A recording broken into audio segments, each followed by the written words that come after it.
Bonjour André Lapointe, Salut Thomas. je suis très très content de te retrouver aujourd'hui. On a eu l'occasion d'échanger un petit peu la fois dernière pour préparer doucement cette interview. J'occuperai aujourd'hui moi le rôle de l'étudiant puisque je suis en cycle 3 à EGN et que je vais participer à ta formation de mars. Donc Ah ouais, c'est je suis, super.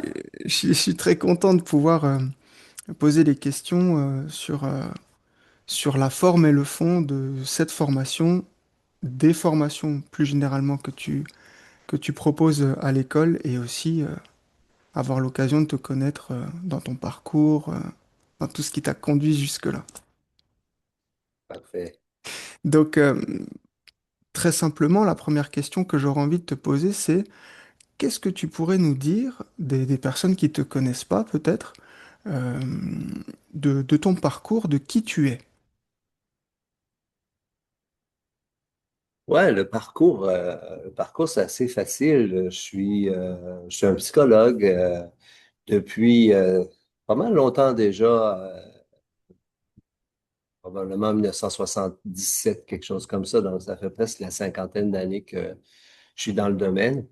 J'ai eu la chance de faire plusieurs carrières là-dedans, donc travailler en milieu scolaire, travailler pendant plusieurs années d'une manière un peu plus organisationnelle dans l'organisation des services de santé au Québec, la planification de ça surtout.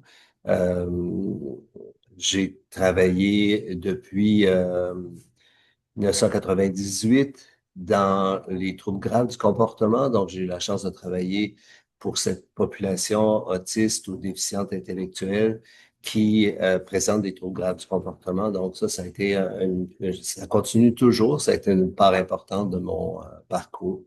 Et depuis 97 à peu près, donc la psychothérapie, la formation complémentaire au CIG, les trois cycles réglementaires plus l'ensemble des autres formations. J'ai eu la chance d'avoir mon bureau même au CIG, de pratiquer là toute ma carrière depuis ces années-là. Donc, ça m'a amené là, à collaborer au programme de formation, faire de la supervision de gens en formation, depuis à peu près l'an 2000-2003, à être formé à la supervision par Gilles. Donc, c'était intéressant. C'était avant l'apparition de la formation à la supervision. Mais c'était un suivi étroit, personne à personne. Donc, j'ai été parmi les quelques privilégiés qui ont eu ça. Hmm. Alors, Est-ce que, pour euh, est-ce que tu pourrais, pour les personnes qui nous écoutent, dire un petit peu ce que c'est que le CIG, qui est Gilles, sommairement, tu vois, mais... ouais, OK. Alors, je parle des choses pas acquises, mais je devrais peut-être pas. Alors, le CIG, Centre d'intégration gestaltiste, c'est un institut de formation à Montréal qui fête son 45e anniversaire et plus de 700 psychothérapeutes formés dans ces temps-là. Dans le début, c'était une formation à la gestalt thérapie. Et puis, à compter de la publication de la thèse de Gilles Delisle, qui est le fondateur du CIG, donc il a publié en 98 sa thèse, qui était une intégration de la gestalt thérapie à la thérapie des relations d'objets. Donc, une intégration de un certain nombre de concepts entre les deux. On pourra y revenir tantôt. Donc, le Centre d'intégration gestaltiste, c'est ça. C'est un institut qui qui a en formation chaque année probablement une cinquantaine de psychologues de cette Mhm. façon-là, dans des formations de premier cycle, de deuxième cycle, troisième cycle aussi. Le troisième cycle a cette caractéristique qui a été longtemps une formation en résidence.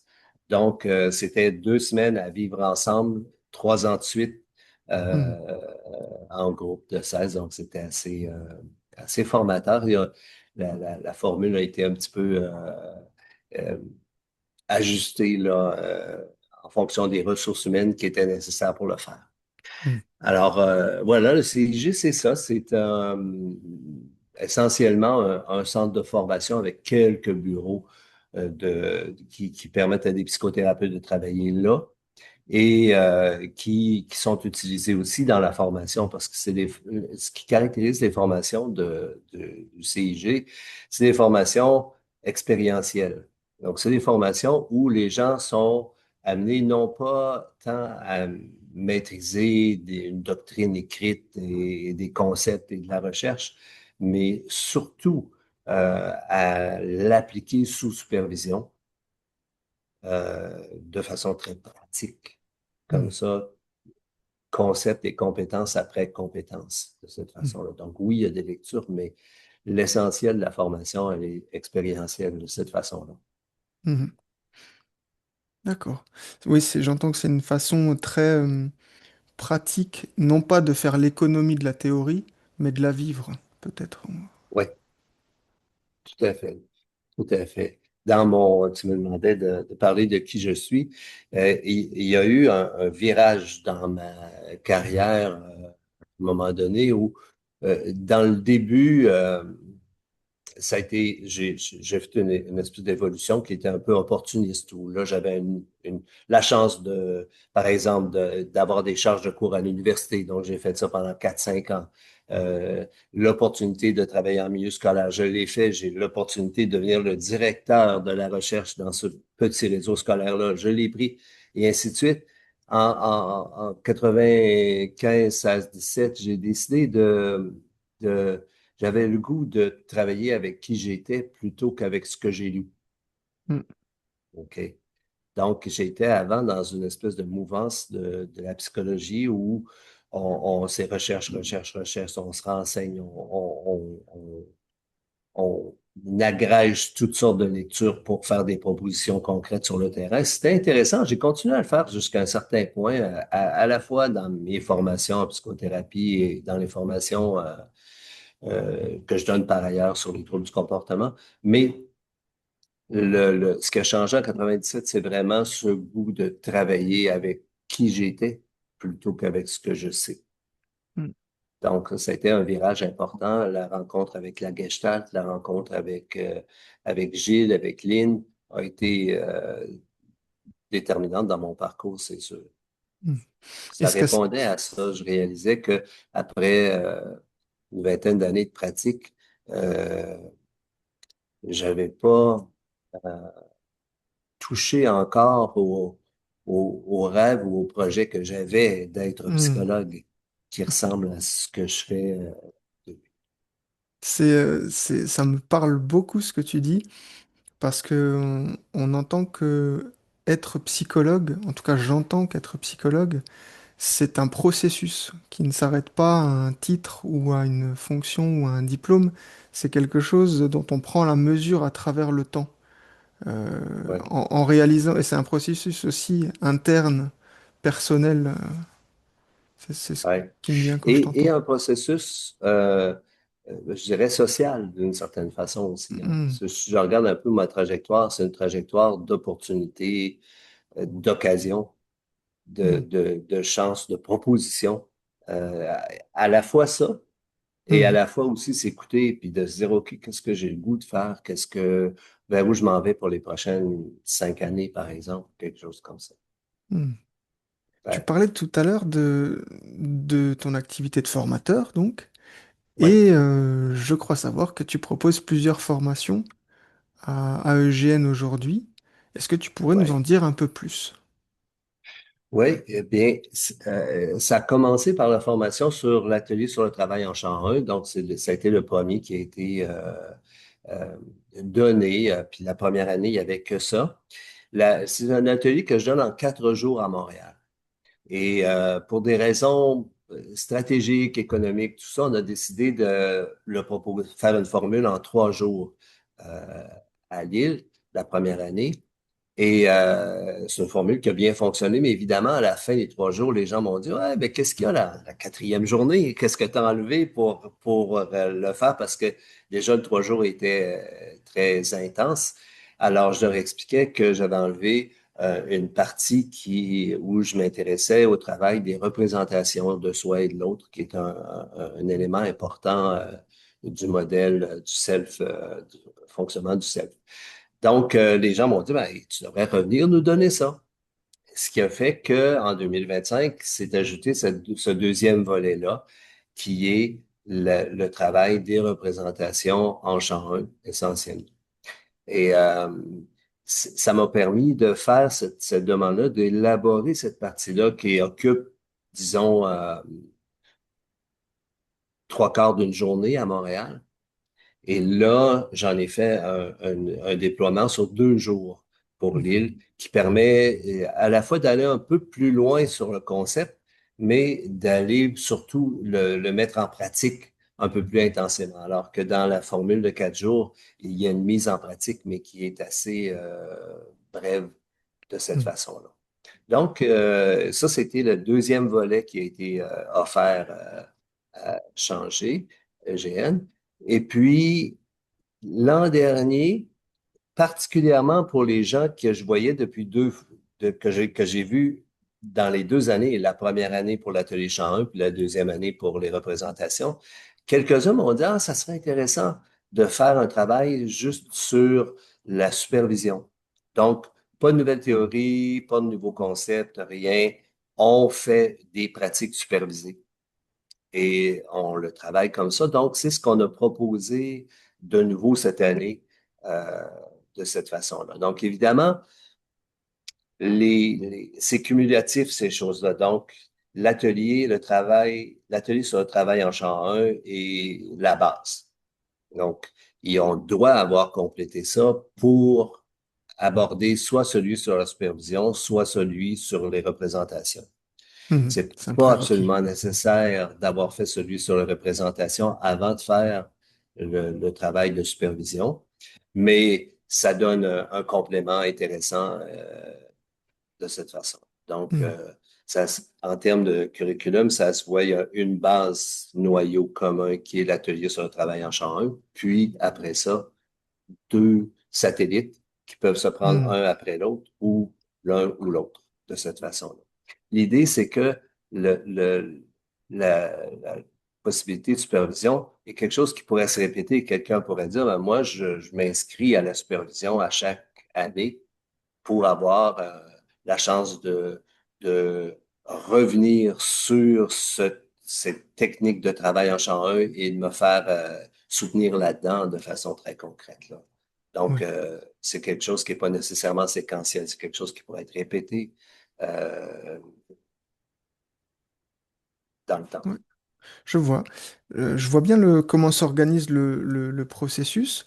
Euh, Ça me donne envie, tout du moins, je t'entends beaucoup parler de champ 1. Et alors, Ouais. c'est déjà un concept en soi hein, qui est propre à la Gestalt thérapie du lien. Et j'aimerais bien que tu nous dises ce que c'est que ce champ 1 pour les personnes qui découvrent, qui vraiment ne mettent pas de sens là derrière pour le moment. Ouais, ouais, ouais. C'est vrai que c'est un mot code dans notre jargon comme ça, mais c'est un mot qui est vraiment important. En ce sens que la PGRO est une approche qui a été développée pour un travail au niveau de la personnalité. Donc, ça n'a pas été conçu pour un travail sur les enjeux cliniques, par exemple, le travail de la dépression, le travail d'un trouble anxieux particulier. Ça n'a pas été conçu pour ça. Maintenant, on voit plusieurs gens qui ont fait leur formation en PGRO qui s'intéressent à des applications cliniques de ce type-là, mais la PGRO est vraiment faite pour travailler les enjeux de personnalité. Ce qui est intéressant là-dedans, j'écoutais un podcast de Shedler, qui est un Américain, qui est un psychodynamicien américain, tout ça, qui a travaillé beaucoup sur les troubles de personnalité, notamment, il a travaillé sur toutes sortes de choses. Et il disait, une des choses sur lesquelles on peut compter, c'est que le client va bousiller sa relation thérapeutique exactement comme il bousille toutes ses relations qui sont douloureuses dans sa vie ordinaire. Et donc, on peut compter sur le client pour le faire. Et c'est le travail du thérapeute de aider le client à y comprendre quelque chose là-dedans. Donc, le champ 1, c'est l'espace relationnel co-créé par le client et le thérapeute. C'est la relation, la couleur de la relation entre les deux. Alors, c'est pas l'alliance thérapeutique. L'alliance Mm. thérapeutique est nécessaire pour travailler comme ça si le client n'est pas attaché dans un travail collaboratif avec son thérapeute, il y a pas de thérapie possible. Donc, l'alliance est indispensable. Mais le champ 1, c'est plus, si je me réfère à la façon de dire de Schedler, c'est plus la manière dont le client se déploie dans le champ de la relation avec le thérapeute, OK, qui va éclairer un peu les enjeux, et pas éclairer un peu, qui va éclairer considérablement les enjeux de personnalité du Mm. client. OK? L'avantage du travail en champ 1, c'est que si le client dit euh, euh, tous mes patrons ont été comme ceci, comme cela, ou mon patron actuel me fait ceci, c'est quelqu'un qui m'en veut, qui m'attaque constamment, disons qu'il arrive comme ça, on ne le connaît pas, le patron. Donc, Mm. il se peut que ce soit quelqu'un qui soit très agressif, très jaloux, très envieux et qui attaque constamment. OK? Cependant, si ce sentiment d'être attaqué, persécuté se produit dans la relation thérapeutique, Mm. là, on connaît le persécuteur. C'est nous, c'est soi, OK, Mm. le thérapeute. Et donc, c'est une position unique pour éclairer ce qui se passe. Mm. Alors, c'est ça le travail en champ 1. C'est vraiment, le champ 1, c'est vraiment ce qui se passe, ce qui s'installe entre le client et le thérapeute. Et le travail en champ 1, c'est vraiment l'analyse minutieuse. C'est mettre des mots, c'est mettre en évidence tous les éléments dynamiques qui se passent soit à la frontière contact et qui se passent à l'intérieur du client. Donc, ses émotions, ses représentations de l'autre, ses représentations de lui et qui se passe aussi à l'intérieur du thérapeute. Parce que là, on a un accès à ça. OK? Mm. Ce que nous n'avons pas pour le patron du client qui se plaignait de son patron avant. Ouais. Donc, c'est quelque chose qui est une porte ouverte absolument unique et précieuse pour Mm. faire le travail. Mhm. Donc, ça procède d'un élément, d'un concept thérapeutique important, celui des champs de l'expérience. Donc, en PGRO, on les numérote en 2, 3 et 4. Donc, le un, je viens de le décrire. Mhm. Le 2, c'est le champ de la relation thérapeutique, mais antérieur. Donc, ce qui s'est passé la semaine dernière, le mois dernier, en thérapie, dans la même thérapie. Le 3, c'est ce qui se passe actuellement dans la vie du client. Donc, Mm. le client qui dit mon patron était comme ceci, cela, mon patron me persécute. Ça, c'est dans le champ 3. Et le champ 4, c'est le passé développemental. Donc, et mon patron me rappelle mon père qui avait la même attitude face à moi, par exemple. Ça Mm. serait du champ 4. Et la psychothérapie peut et doit se dérouler dans tous ces champs-là. Ce qui est intéressant, c'est que dans la partie champ 1, c'est la partie qui engage le plus et le plus de façon dynamique le thérapeute. Mm. C'est la Parce partie que transformative, finalement.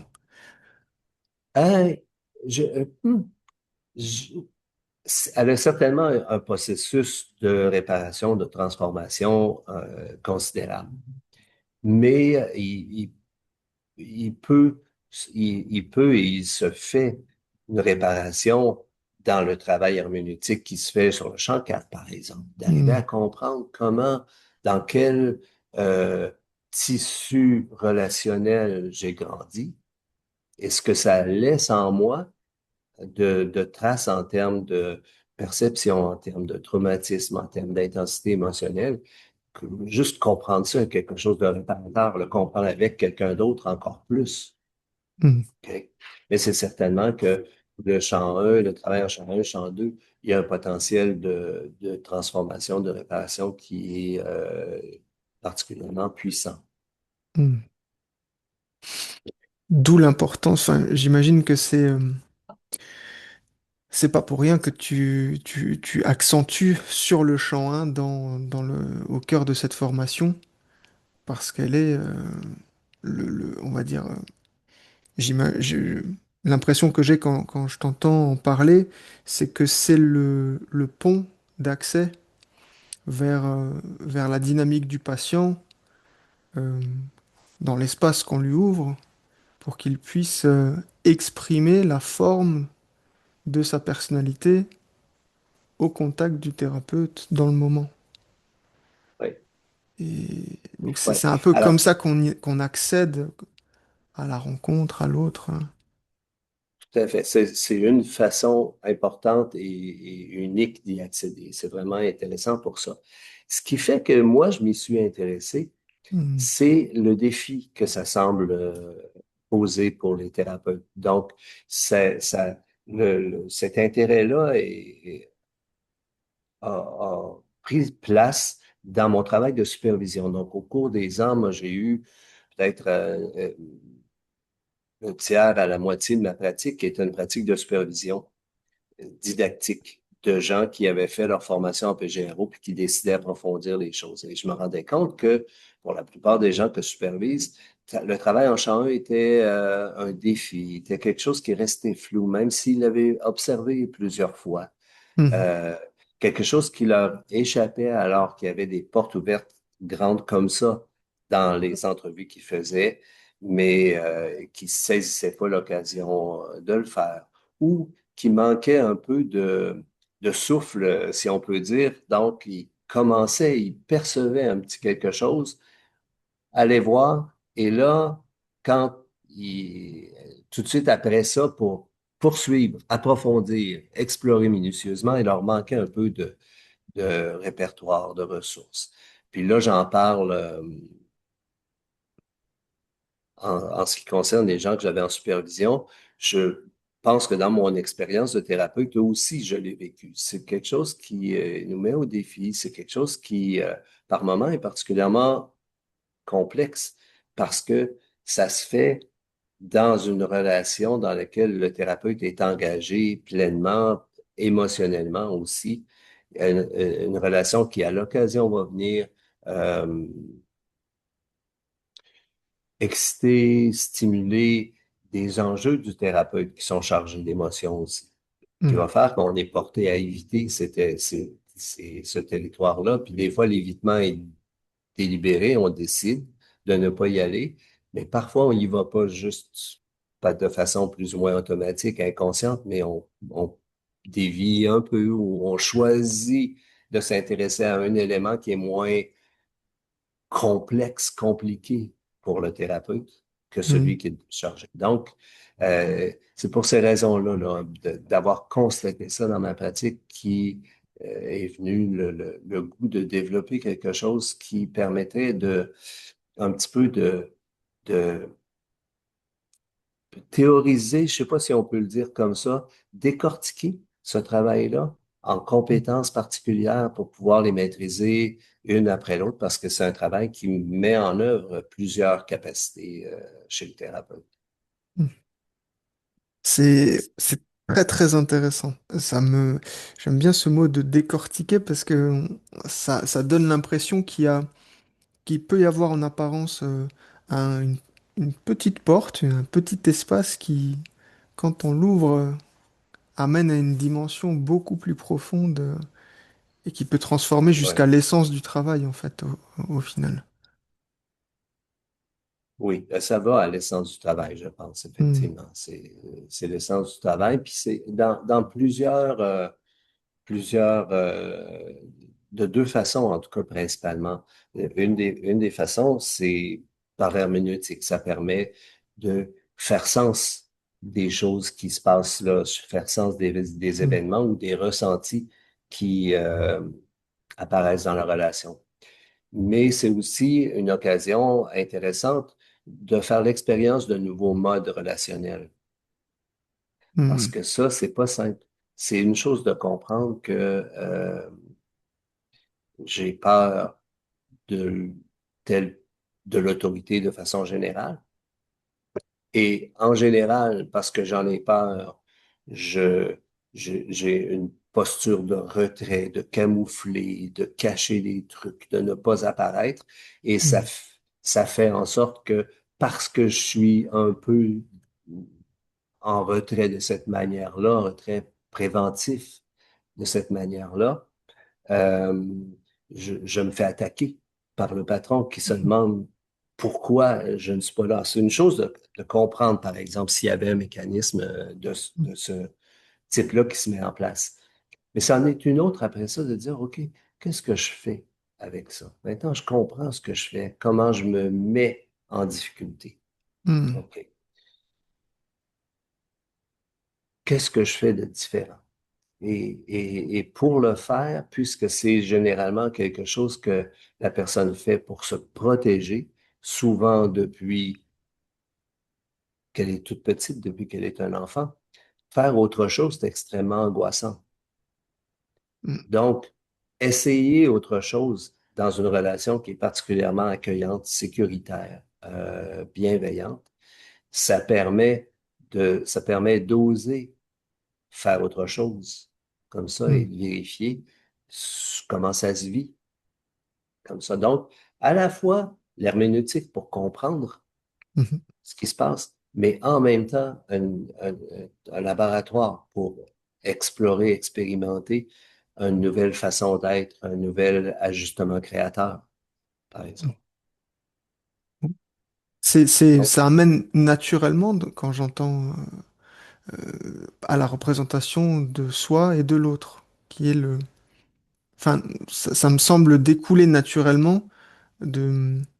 Ça me semble nécessaire d'avoir un recul, une réflexion autour des représentations qu'on peut avoir en tant que thérapeute de soi, du client et aussi le client dans la façon dont il peut nous percevoir. Est-ce que tu peux ouais. justement nous en dire euh, euh, comment les personnes, par exemple, qui viendraient se former auprès de toi pour cette formation en chant 1, qu'est-ce qu'elles gagneraient à venir poursuivre avec la représentation de soi et de l'autre?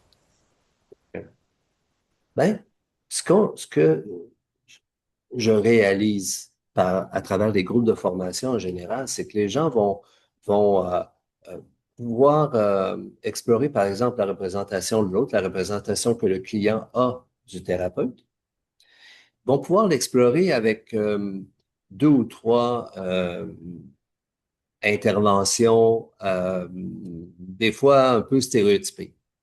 Donc, par exemple, comment tu crois que je reçois ce que tu viens de me dire? Hmm. OK. Et là, ça revient. Ce qu'on fait dans le travail sur les représentations de soi et de l'autre, c'est que on essaie de se donner un vocabulaire qui permet de l'explorer de façon beaucoup plus complète. OK? Donc, de pouvoir peut-être anticiper d'une certaine façon les différents types de représentations de l'autre. Alors, il y a des représentations, par exemple, qui sont plus dans le champ externe. Donc, je m'attends, si j'approche cette femme qui m'intéresse, je m'attends à ce qu'elle me rejette d'une façon la plus humiliante possible. Donc, c'est une représentation de l'autre. Le client se représente cette femme-là, mais il se représente par une attente comportementale, une attente relationnelle. Donc, c'est dans le champ externe. C'est quelque chose qu'elle va faire ou ne pas faire. Ok. OK? Ça. Mais derrière cette attente-là, il pourrait avoir, par exemple, une représentation de ce que cette femme-là pense du client. Donc, c'est une chose que de s'attendre à être rejeté et humilié, mais c'en est une légèrement différente de dire euh, je, je, cette femme-là a peur de moi, c'est pour ça qu'elle me rejette, qu'elle me fuit. Hmm. Ou cette femme-là est méchante et elle jouit de m'humilier, de me rabaisser. C'est une représentation de l'autre derrière une attente relationnelle similaire, une représentation qui vient teinter complètement ce que le client vit. Hmm. Donc, derrière les représentations, les attentes relationnelles, les attentes comportementales, on va retrouver différentes façons de d'attribuer à l'autre soit des motivations, soit des émotions. Alors, j'ai illustré ces deux-là. La peur, une émotion, ou une motivation, donc une espèce de méchanceté prédatrice chez Hmm. la femme. OK? Et ainsi de suite. Donc, je ne vais pas donner l'ensemble des choses, mais donc, voir un peu d'une façon assez structurée qu'est-ce qu'il peut avoir comme gamme de représentation comme ça derrière les attentes et d'apprendre comment on peut en parler, comment je peux parler des différentes attentes relationnelles. OK. Comment je peux parler des différentes attentes qui sont des différentes projections ou de représentation de l'autre qui sont dans le monde interne, Hmm. OK, de l'autre. Et on fait le même exercice pour les représentations de soi aussi.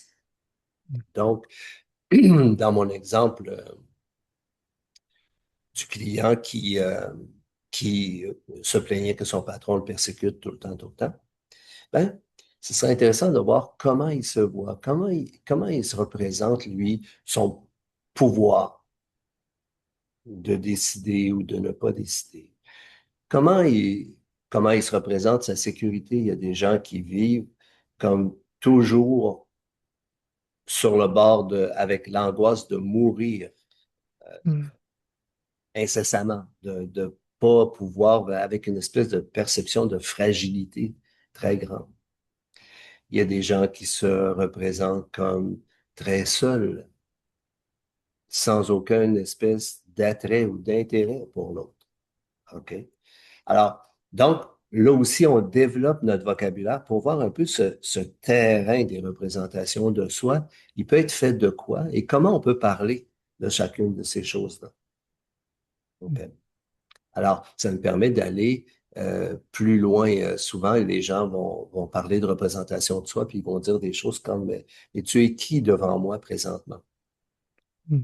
Moi, je l'ai essayé souvent, puis avec une question comme ça, à moins d'avoir des clients très sophistiqués, par exemple, un autre psychothérapeute qui me sert de client en formation, ou là, une question comme ça, parfois, c'est fructueux. Hmm. Dans mon bureau, en général, une question comme ça tombe à plat, parce Hmm. que les gens n'ont pas nécessairement cette façon de se voir. Alors, on explore des façons de l'aborder qui sont plus propices à susciter une introspection du client ou à rencontrer le fait que le client est capable de mettre ses propres mots là-dessus. Hmm. Donc, c'est un peu beaucoup comme ça qu'on le fait de cette façon-là.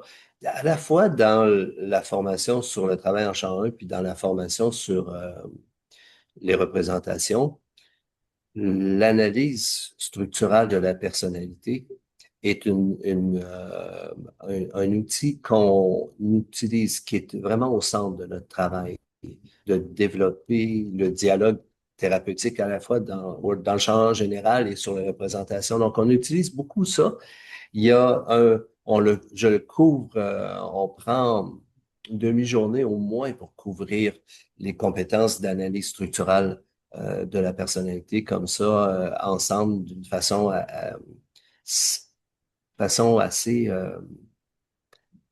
opérationnelle, je dirais, méthodique, disons, comme ça. Puis c'est souvent, par des groupes de la France, souvent un aspect de cette formation-là qui est particulièrement apprécié parce qu'ils ont entendu parler de l'analyse structurale, mais pas de cette façon-là, puis sans faire le lien avec comment ça peut nourrir la rencontre thérapeutique.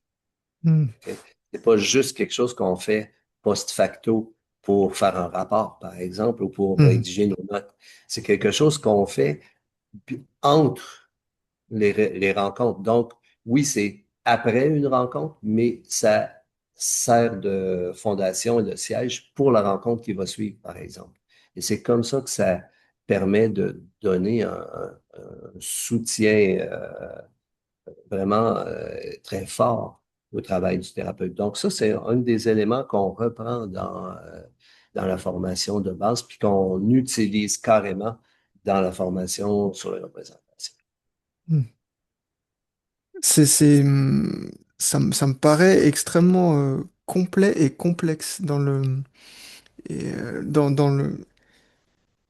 comme si ce dialogue en chant 1, il reposait aussi sur ce que chacun de nous met derrière les mots et comment on peut trouver de la nuance dans le langage et dans les mots qu'on va choisir pour ou les mettre au service du client ou les rendre disponibles pour le travail.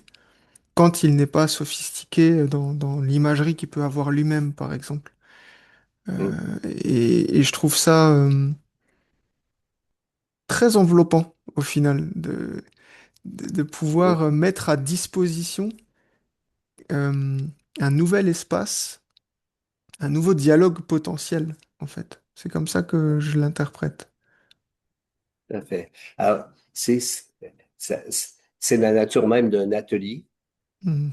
où on va travailler des compétences interactionnelles, interactives dans Mhm. la PGRO de façon très pratique. Donc, il y a, il y a chacune des compétences qui est touchée dans les deux ateliers, travail champ 1 et représentation.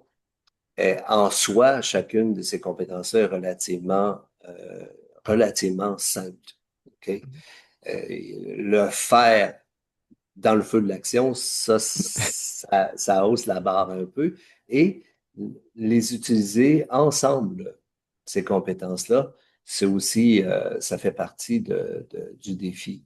C'est pour ça que c'est un atelier qui est offert seulement aux gens qui ont déjà complété une formation en PGRO.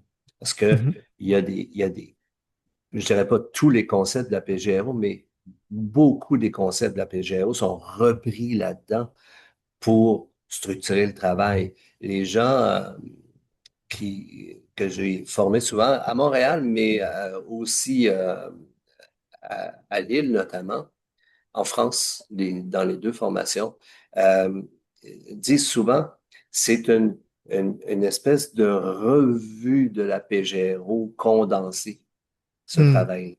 Parce que je reprends les concepts je reprends pour les utiliser, pas pour les enseigner. J'assume qu'ils sont connus, mais je les reprends pour les mettre en action, pour les combiner dans une action concrète. Fait que ça aussi, c'est assez intéressant. Mais ça fait aussi la critique de l'atelier sur le champ 1, c'est la critique qui est là depuis le début et pourtant j'ai allégé le programme considérablement ou je l'ai ventilé, mais c'est un atelier qui est intense. Les gens, après la Mhm. deuxième journée, les neurones surchauffent un peu. Donc, il y a beaucoup c'est un atelier qui est intense de ce côté-là, pas tellement par les notions théoriques qu'on apporte. C'est un atelier, donc c'est plus des compétences pratiques qu'on travaille, mais c'est un travail de 9 heures à 5 heures. C'est un travail intense. Mhm. Et justement, j'aurais une question par rapport à ça, parce que tu parlais en début d'interview de la méthode expérientielle et aussi de clients sophistiqués qui pourraient être un thérapeute. Et je me demande du coup dans ces ateliers, comment ça se passe puisqu'on est finalement entre thérapeutes en devenir, est-ce qu'on ne prend pas des mauvaises habitudes à avoir en face de nous un client qui peut-être a les mots, qui peut-être arrive à plus facilement entrer dans ce dialogue-là? Est-ce qu'il y a quelque chose qui est pensé pour peut-être pallier à ça et nous mettre aussi à l'aise en repartant avec quelqu'un, tu vois, qui serait plus en difficulté dans le fait d'y entrer? Ouais, c'est une bonne question parce que la, en fait, la question, elle est comme subséquente à l'atelier. OK? Hmm, Le fait de ne pas prendre de mauvaises habitudes parce qu'on a un hmm, client qui est particulièrement collaboratif ou sophistiqué. Euh, c'est vrai que c'est une question qu'on devrait se poser. Je ne me la suis pas tellement posée parce que ce que j'ai considéré plutôt, c'est presque l'inverse de ça. hmm, C'est de dire, c'est assez complexe de faire un travail de mise en pratique avec un client qui amène ses propres soucis psychologiques. Alors souvent, dans la formation de base à Montréal, je pense chez vous, c'est pareil, il y a des mises en pratique qui se font où là, un des participants joue le rôle de client au bénéfice d'un participant qui va jouer le rôle de thérapeute et de deux qui vont faire de l'observation de la séance. Et le client qui joue le rôle de participant doit apporter quelque chose de très personnel en termes de soucis, de quelque chose qu'il veut aborder de cette façon-là. Donc, ça simule une relation thérapeutique, mais avec un client qui est euh, plus sophistiqué, qui a probablement fait du travail sur lui-même, été en Hmm. thérapie et tout ça, et qui est là en acceptant de donner son corps à la science, si je peux me faire le Hmm. paraphraser comme ça. Donc, il n'est pas là pour son propre bénéfice, il est là Hmm. pour donner un matériel pour que son partenaire thérapeute apprenne. Et plus tard, lui sera thérapeute et il bénéficiera du même geste d'un autre participant. Bon, ça, c'est la formule de base. Et cette formule-là de base, elle est faite dans un parcours de formation au long cours. Donc, les gens vont se voir plusieurs fois dans l'année et plusieurs fois sur 3 ans dans la formule de Montréal. Donc, il y a un contexte qui est établi qui permet de euh, créer cet espace de travail-là intéressant, puis qui permet aussi aux formateurs de pouvoir euh, récupérer, corriger les dérives si jamais il y en avait. Le travail en 4 jours où je débarque à Lille et je vais passer 3 jours avec des gens que je ne connais pas d'avant, qui se connaissent parfois, mais pas toujours. Hmm. Et puis, au bout de 3 jours, tchouc, tchouc, tchouc, c'est fini. Moi, me permettait pas d'utiliser ce dispositif-là avec autant de confort.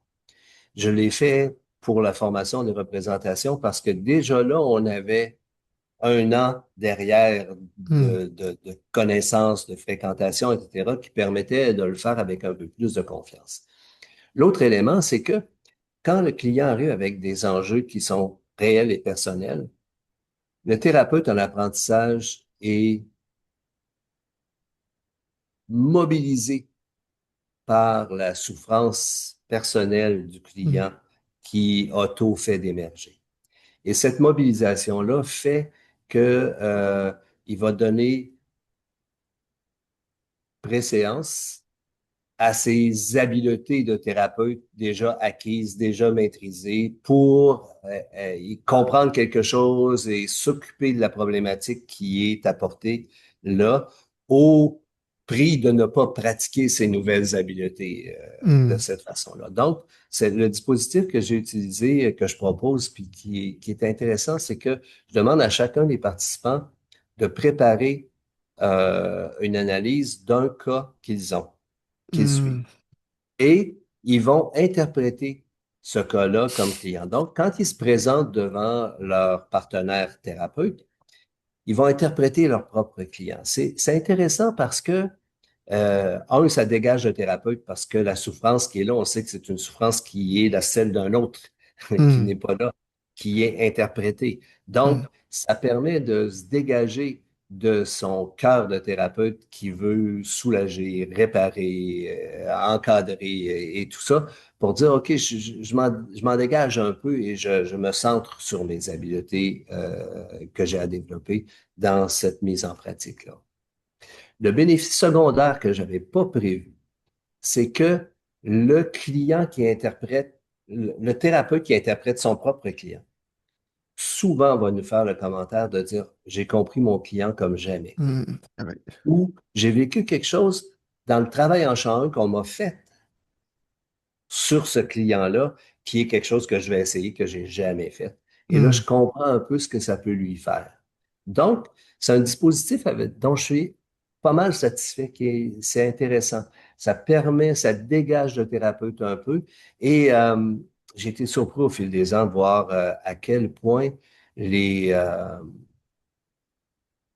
interprétations des clients sont touchantes, sont réalistes. J'ai vu des gens pleurer en interprétant leurs clients. Hmm. OK? Donc, les thérapeutes se laissent aller dans ce jeu de rôle-là et se laissent prendre aussi. Ils font souvent des interprétations très convaincantes. Donc, c'est pas toujours comme ça. On n'est pas tous des acteurs en Hmm. herbe. Donc, parfois, c'est un peu plus brut. Mais ça fonctionne assez bien pour les fins pédagogiques de faire pratiquer ça. Hmm. L'intérêt du volet supervision qu'on propose cette année, c'est Hmm. de le faire cette fois-là avec de vrais clients, de vrais clients, et le D'accord. faire en vidéo, de sorte que quand on arrive à la supervision, on peut observer, on peut regarder le vidéo de l'entrevue, une partie choisie de l'entrevue, et là, commenter cette partie-là dans l'intensité de la réalité du client qui est apporté là, de ce que le thérapeute en vivait à ce moment-là. Là, on est dans le vrai de vrai. Alors, pour être sûr de comprendre, il s'agit pour le thérapeute de faire une interview, enfin de mener son entretien avec un client en visio, de l'enregistrer avec son autorisation, j'imagine bien sûr, et Oui, d'amener ce matériel-là en supervision, c'est ça? tout à fait, Ok. exactement. Puis en fait, dans le processus, ce que je recommande, c'est que le thérapeute, bien sûr, fait signer un engagement éclairé du client, consentement éclairé du client, à la fois à l'enregistrement et au visionnement de l'enregistrement pour fin de supervision. Là, il y a un engagement comme ça.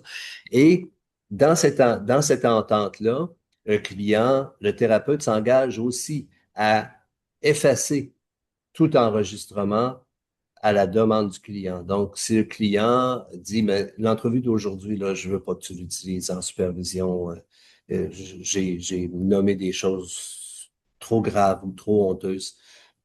Et le thérapeute, à ce moment-là, clique, c'est effacé.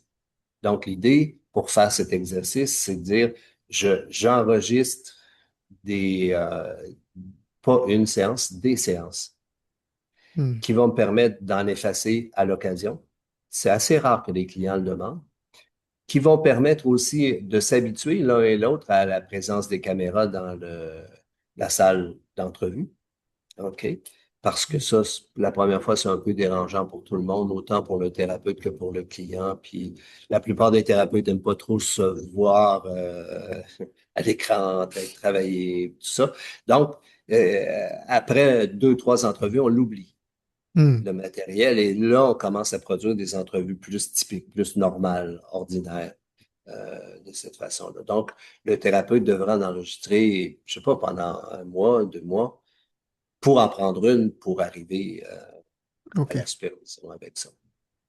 super. Et généralement, dans la supervision, ça m'est jamais arrivé de regarder une entrevue de A à Z, les 50 minutes de l'entrevue. Hmm. En général, on utilise deux méthodes, soit que le thérapeute supervisé dit, moi, à la 38e minute, il se passe quelque chose, je veux qu'on regarde la 38e Hmm. minute, ou on va commencer 2 minutes avant, mais donc, le thérapeute a fait le travail de cibler la, la, la section de l'entrevue qui est intéressante. Puis souvent, on va regarder ces 3, 4, 5, 6 minutes-là et l'heure de supervision peut passer autour de ces événements-là, Hmm. comme ça. Donc, on n'a pas besoin d'un matériel considérable pour faire une supervision pertinente de cette Hmm. façon. L'autre méthode, et ça ne s'appliquera pas vraiment, ça pourrait, mais ça ne s'appliquera pas vraiment ce que je proposais de faire aller. Mais l'autre méthode, c'est le superviseur qui choisit. Donc, aujourd'hui, on va regarder la 33e minute, sans savoir. OK? On y va au hasard. Parce qu'il y a un biais là-dedans. Le supervisé qui choisit toujours ses séquences c'est intéressant parce que c'est ça qui l'intéresse, puis il y a une motivation pour travailler, puis il est vraiment conscient qu'il y a quelque chose à faire là. Mais en même temps, on n'est pas conscient de ce qu'il ne choisit jamais. C'est ça. Tu disais plutôt dans l'échange que le thérapeute est parfois dans l'évitement par rapport à un sujet chaud de son client. Là, comment en avoir conscience, quoi? Si c'est toujours lui qui choisit le Voilà, c'est moment, ça. c'est D'où la compliqué. deuxième méthode où on y va, qu'il nous fasse, boum, on prend cette chose-là au hasard, puis on regarde, et c'est intéressant en soi aussi. Évidemment, on peut tomber, j'allais dire, on peut tomber sur un bout qui est sans saveur, Hmm, apparente. Mais même à ça, c'est tout à fait intéressant de dire, tiens, il se passe rien. On a envie de dormir en regardant ça. OK? À quoi ça tient? Donc, même les creux sont intéressants. hmm, j'en doute pas. Ouais. Et- Alors, c'est l'essence de la méthode que je propose pour la supervision de cette façon-là. C'est un peu lourd au plan technique parce il y a des, il y a un processus à suivre pour l'enregistrement, puis tout ça, parce qu'on veut pas que ça soit fait, par exemple, avec un téléphone. Pour que là, si j'enregistre avec mon téléphone portable, l'enregistrement se retrouve dans le nuage à quelque part automatiquement chez Apple ou hmm, ailleurs, tout ça. Puis on ne veut pas ça pour nos clients. Ça prend une méthode où l'enregistrement est strictement local. hmm, Et quand on l'efface, il est effacé pour ne plus revenir. Alors que s'il est rendu dans le nuage, on a beau effacer une copie, on efface essentiellement l'accès qu'on a à cette copie-là, mais hmm. l'information reste. Donc, Ouais, il y a ça des protège précautions. aussi, bien Pardon? sûr. Je dis ça protège aussi le client, le travail, le Oui. thérapeute, l'ensemble en fait, hein. Ouais, Hmm, exactement. Ça fait partie de protéger la confidentialité. hmm. Super, ben ça me donne simplement envie de m'inscrire, hein. Tout simplement à la. Ouais, En tout cas, ravi, ça va être agréable de poursuivre ça ensemble. ouais, moi je serai du coup dans les rangs des élèves le 27 mars, donc pour 3 jours. Ouais. Et ben, je te remercie des réponses que tu as pu apporter à nos questions. C'est un vrai plaisir pour moi de découvrir un peu aussi en avant-première le contenu de la formation. Oui, ça c'est drôle. J'en ai profité par la même occasion. J'aurais simplement envie de te demander si tu as quelque chose à ajouter, quelque chose que tu souhaiterais formuler, préciser.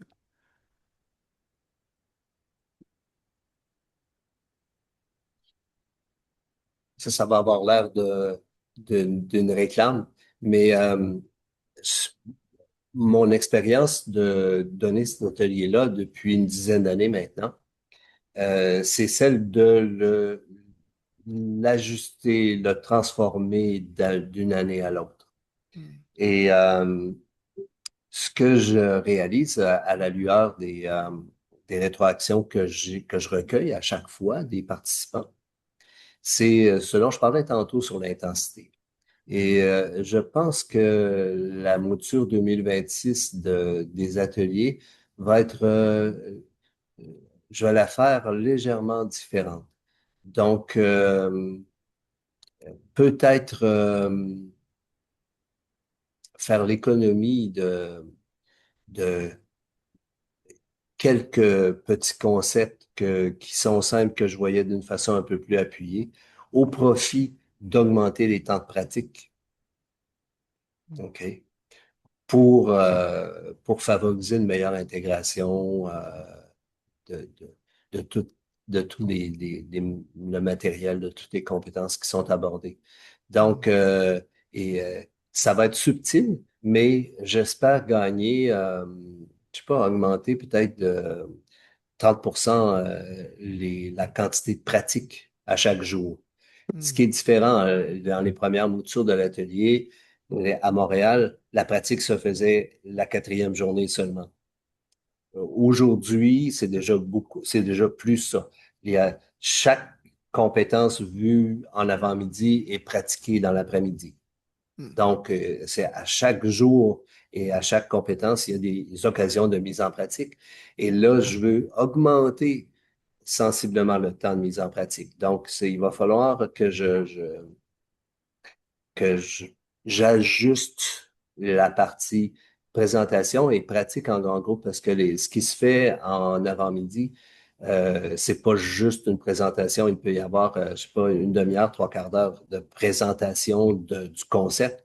Après ça, on le pratique en grand groupe, histoire que tout le monde peut avoir une rétroaction sur sa performance de ma part. Pour dire, voici, tu l'as, c'est ça qu'il faut faire. C'est Hmm. comme ça qu'il faut le voir et de le voir avec chaque personne à 12 ou à 16, c'est très riche parce que c'est pas juste le rétroaction et pas juste pour celle que moi je reçois comme participant, mais j'ai les yeux ouverts et je vois que mon voisin, ma voisine reçoit une rétroaction aussi. Je vais y faire la même chose, donc ça vaut pour moi et on apprend tous ensemble comme ça. Donc, l'avant-midi, c'est vraiment aussi très pratique en grand groupe. Et dans les fins d'après-midi, c'est une pratique plus sur le format de thérapeute client-observateur de cette Hmm. façon. Donc là, cette partie-là que je veux augmenter un peu, trouver un peu de place dans la journée pour en faire davantage. Alors, Hmm. c'est ce que je vise à faire en 2026 comme amélioration là, de l'atelier. Ok. Eh bien, j'ai hâte de voir ce que ça va donner. Oui. Ouais. Plus de pratique, je Ah ne ouais. dis pas non. Pardon? Oui, hein? Plus Oui. de pratique, je ne dis Ouais, pas c'est non. bon. C'est quelque chose qui Hmm. est très apprécié, puis c'est important, c'est là, c'est dans cette en pratique qu'on apprend le plus aussi, ou Hmm. qu'on a le sentiment plus de maîtriser soi-même.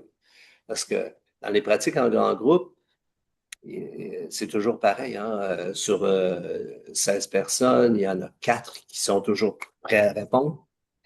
Il y en a 8 qui répondent, il y en a 4 ils répondent pas souvent, ils ont moins la personnalité pour se mettre en avant dans le grand groupe, donc bénéficient quand même de toute la rétroaction qui est générée pour tout le monde, Hmm. mais ils ont pas, c'est seulement dans l'après-midi qu'ils ont la chance de se mettre en action personnellement Hmm. pour utiliser chacune de ces compétences-là. Ça rééquilibre, ouais, du coup. Hmm. Ouais. Super. Ben, écoute, André, je suis très heureux d'avoir pu avoir cet échange avec toi. Ça a été très enrichissant, très Moi intéressant. aussi, c'était très agréable de parler de ça dans ce contexte-ci.